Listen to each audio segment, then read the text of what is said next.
You haven't seen anything in a long, long time. At least you didn't really see it. Things were always viewed at a surface level, but soon it would get worse. Wandering listlessly was a habit of yours, and you didn't know how to escape it. You looked at the Grand Canyon, the ocean, yet the awe that these things instilled in others had yet to permeate you. Now, life is equally as difficult. Things are very hard because nothing can make you happy. You bought a pet bird to see if it could cheer you up.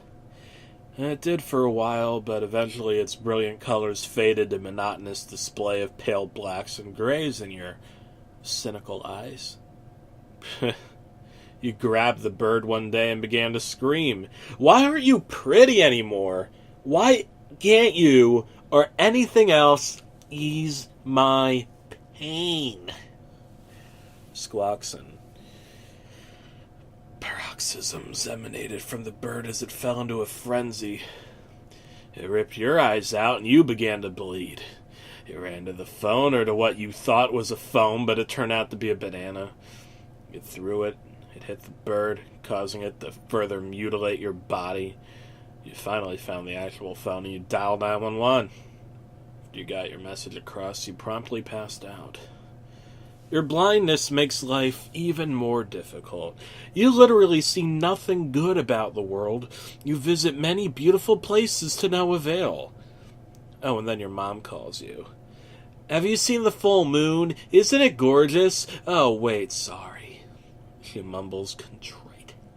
You reply sarcastically, Yeah, Mom, I love to gaze out on serene nights like this one. I can sometimes make out the visage of the churning ocean or of the twisting clouds of a storm. Your mother cried and hung up. You can't see what you did wrong. In fact, you can't see anything at all.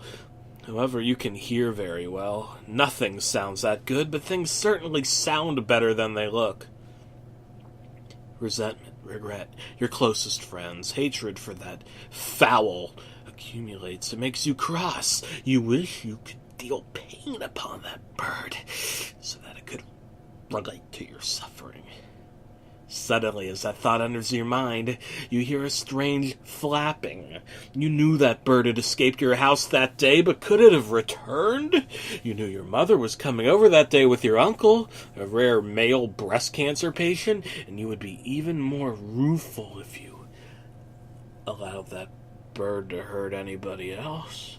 You would not allow that to happen, would you? You search frantically for the bird, but you have no success. The faint flapping sound persists, but it does not reveal its origin. Now you are able to see images of the bird's countenance, calm, collected, evil, in your mind. Squawks begin, and you now know how urgent it is to find the bird. However, your lack of sight impedes your progress.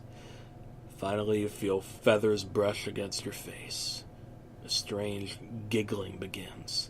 The giggles bear resemblance to that of a delirious and weak entity. You realize that bird had probably had very little to eat without your care, is probably near death. That'll make it an easy target. You grab its neck, ignoring the wrinkled and flesh-like texture. Tighten your grip until it stops breathing.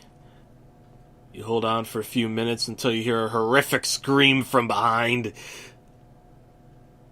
Oh, it's your mother. She continues to scream, and you try to calm her. She runs from you and enters the kitchen and dials the phone. You are so confused, but an image begins to form in your mind. It is your uncle, clearly choked and lying dead on the ground. It wasn't a bird. It wasn't a bird. It wasn't a bird at all.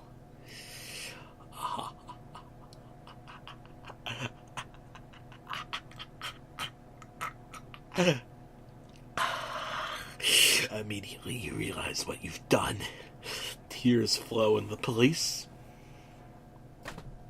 take you away.